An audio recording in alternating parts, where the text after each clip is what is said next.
Welcome to Pioneer Mindset, a place where we challenge our mindset and address the discomfort in both business and life by finding clarity resulting in bold conviction. I'm your host, Garrett Ruskamp, fifth generation farmer, husband, and father from rural Nebraska.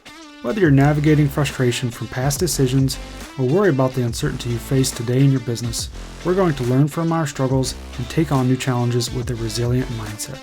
Join me as I share my journey of struggles I faced in agriculture as a farmer and family man. I'm ready to dive into honest conversations to tackle the mindsets surrounding key issues that rural ag business owners face that will ultimately help you gain control, leading to a profitable and sustainable business. Let's adapt to Pioneer Mindset and get to it.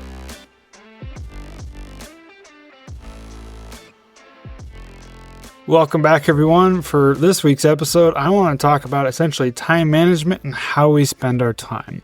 So one of the phrases that I was thinking about here when it comes to how we spend our time and how we go about our day is essentially this phrase that my grandpa always used to say all the time, which is, I would rather wear out than rust out. Essentially what he was saying there is I would rather keep moving than stand still and basically rust out from not doing anything. And so this is something that's been really imprinted into me. This is something that my grandpa said all the time and I was around him, but he also said it to my dad a lot, which means he said it to me. And so it's just kind of how my dad grew up, which is kind of how I grew up. And essentially saying I'd rather keep busy. You know, this is essentially how he lived his life. My grandpa, man, he was a great guy. Lost him about, 11 years ago, but he worked up as long as he could. He passed away in February. But that prior fall, I just remember walking out with him, picking up fence post, and he was working as much as he could. And it's not to say that he worked like a dog, like he was a workaholic, but he definitely was one that just wanted to keep moving, and he did as much as he could. So it's definitely somebody that I looked up to. And so I think when it comes to this conversation, it's also one that he was, to mention, he basically grew up part of that generation where if you worked hard, you made a good living. And, he said that, or he lived by that. And this operation was built off of basically him working hard. And that's something my dad always said a lot is, back when grandpa was around or back when I grew up even, my dad saying is, if you worked hard, you made a good living. As in, if you put the time and the effort in, you worked hard, your hard work was rewarded. And so that's where when it comes to kind of talking about this conversation, there's two areas I want to talk about is two sides of this conversation, which the one is work ethic, building a strong work ethic, what this means for us and how we can kind of go about that. But the other part of this conversation that I want to touch on is basically staying busy just to stay busy, as in not actually focusing on profitability or what are we getting out of our time and effort and everything that we're putting into this. So to start with the first part here, that's work ethic. Man, I think for me, this is an extremely important value. And when I grew up, like I said, I grew up working with my dad, working with my grandpa, seeing how hard they both worked. And I think it's no secret that my dad probably works a lot harder than what I do. And I would say for his dad, my grandpa, I'd say he probably worked harder than what my dad does. And that's just the way that society has evolved. Technology has evolved. We've had a lot of things that make our life easier to where we don't have to work quite as hard, which is definitely good, but, definitely bad because if you look back at some of those good old boys, the generations that came before us, they knew how to work and they knew how to get some stuff done and definitely have to look up to them for that. But I'd say this made a big impression on me in that I grew up valuing work ethic probably more than what I should have been. I grew up and I was basically taught, trained, and conditioned that I put work ethic above most other values. We were a kind of a little side story here back when I was, in high school or even I think maybe right out of high school and college. We went down and we kind of went to this company and they kind of put us through kind of this course where we could maybe start focusing on the future. And at the time, I was green. I was naive. I didn't think we need to focus on some of this stuff. But we basically got to talking about our core values and trying to what essentially those were for the operation for ourselves. And I would probably at that time, I was valuing my work ethic above probably even family at the time. Maybe not quite above, say, my faith, but above family, above, a lot of other things in life. I just, for whatever reason, I grew up like you need to work hard, and the harder you work, the better you are. And if you work harder than somebody else, you're better than that person. Now, this is not necessarily always a good thing. So there's definitely pros and cons here. And I always thought if you wanted to be successful, obviously you have to work hard.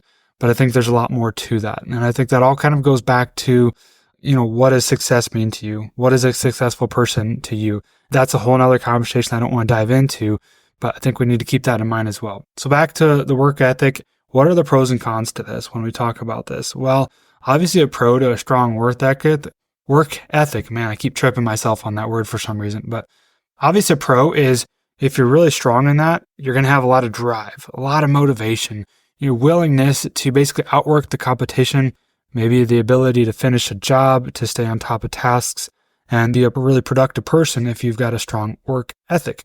Now, what's a con to this? Well, a con could be is basically kind of the phrase of can't stop, won't stop, as in the ability to not want to shut down, can't sit still, can't finish until the job is done. I just mentioned the ability to finish a job. Well, that's a pro, but it can be a con because I've had multiple times to where like we get towards the end of the evening and maybe it's during harvest or a busy time of year. We've got 10 acres left. We got 15 acres left. Man, I don't care what's happening. My wife at the end of the day, she just wants me to quit and shut down and come home. But I got to finish. I got to finish this job. I want to get this done. I'm willing to put the effort in. And I think that kind of goes back to, one of the problems in agriculture is not the ability to work, but sometimes the ability to not work. And so I think that's one thing that can be definitely a con here is because at the end of the day, we tend to sacrifice family or sacrifice other things in our life that could be really important to us. So I think that's definitely a con. So those are kind of the pros and cons when it comes to the work ethic side of things. Now I want to kind of shift gears here a little bit here and talk about, basically why are we working this hard or staying busy just to stay busy? Now the phrase that I've always said is I'd rather be busy than bored. And I'll kind of piggy this back off of something my dad has said all the time, kind of his own phrase. We've always got our kind of phrases here and there that stick out to us, whether it's something we say or dad says or grandpa says and uncle, people in our lives that have different impressions on us. Well, I've always said I'd rather be busy than bored. But my dad has always said, if we're not doing something, there's something we're not doing. And I think these are very good phrases. These are very true. And I would say in most cases, if you're an entrepreneur, if you're a business owner, if you're not doing something, there's definitely something you're not doing. There's always an endless to-do list on our tasks or things that we need to accomplish. But it all kind of depends on the season that you're in. Because generally, I'd say there's just times of the year where we are less busy or seasons of the year where we are less busy, where maybe have a little bit more time on hands, where we're not just running around with our head cut off, where maybe the to-do list or the tasks are a little bit more manageable. There's definitely seasons where we are less busy and where we fall back onto some of these core beliefs and values that we need to definitely kind of keep in mind. So this is a phrase here that I want to kind of mention that I think is going to be another important. I'm talking a lot about phrases, but essentially these are just different things that we need to remember or keep in mind or essentially analyze. Now this one here essentially says, when we run out of things to do, we are immediately tempted to fill our time. And most often, as farmers and ranchers, we generally tend to fill our time with jobs that are low paying and physically demanding.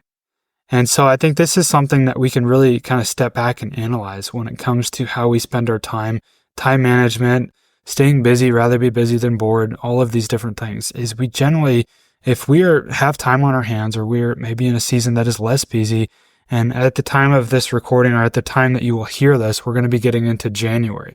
And we're going to be getting into a time of year where most people are just less busy. I feel like there's always going to be busy times where we always have something to do, like I mentioned before. If we're not doing something, there's something we're not doing. So we get into a time where we're just a little bit slower. We're going to feel like we have more time on our hands, and we're going to be really tempted to try to fill that time.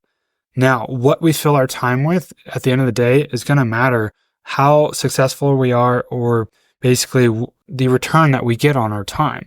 And so that's a big one that I'm going to be talking about here in a little bit. So think about your past. Has this ever happened to you in your operation? Have you ever had a time where you're less busy or you felt like you had more time on your hands?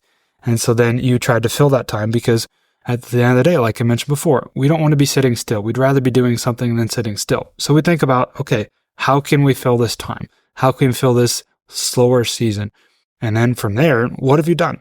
What have you done? Maybe at the beginning, it's always easy to think about in the beginning stages where we had maybe a little bit more time on our hands and we just wanted to stay busy, or in the slower seasons, or we were just really thought about when you could take on more when you could try to do more things, more of this, more of that, more of the other thing?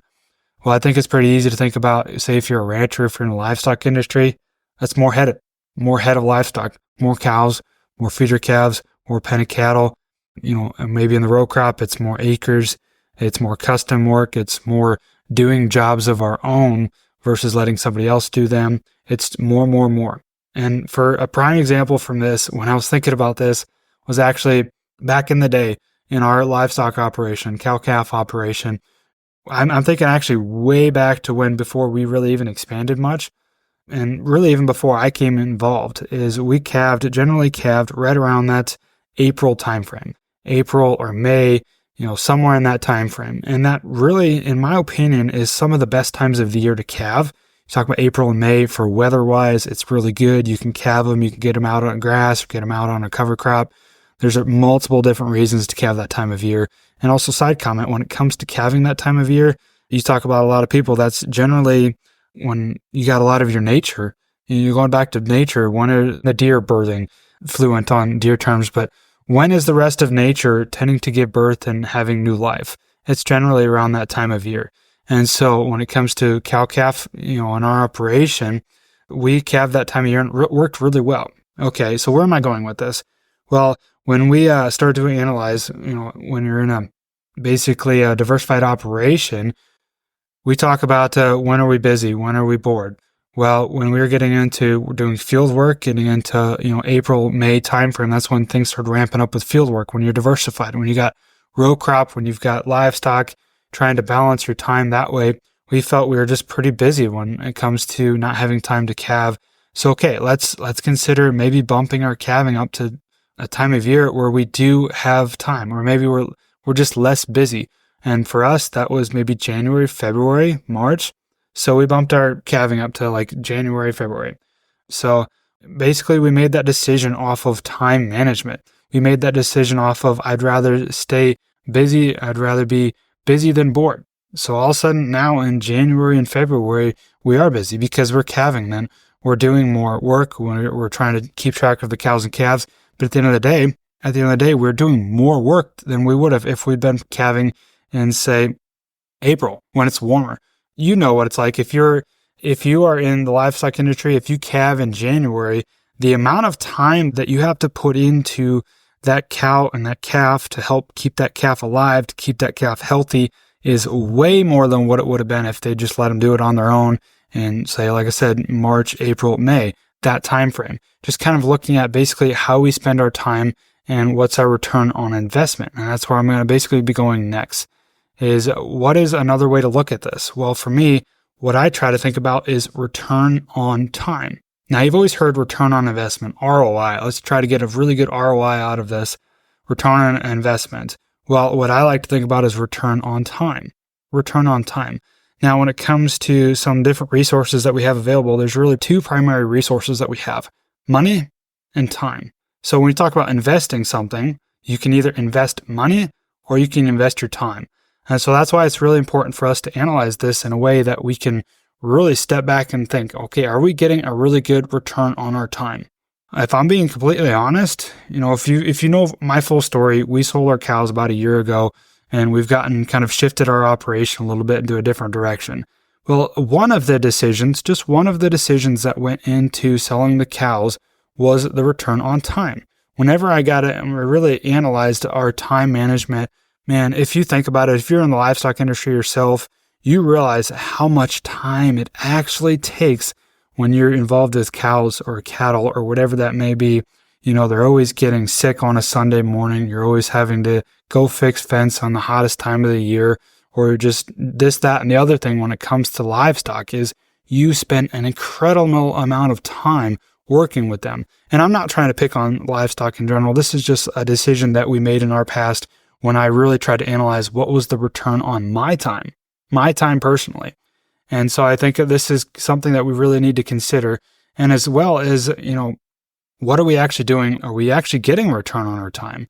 And I think that's something that comes down to another thing to consider is our opportunity cost. When you consider your time an actual opportunity cost, are we getting paid for our time? Or are we just literally doing something that we enjoy and we're spending our entire time, our entire day, weeks, years, months, whatever that may be, focusing on this one thing, but not actually getting a very good money return on our time.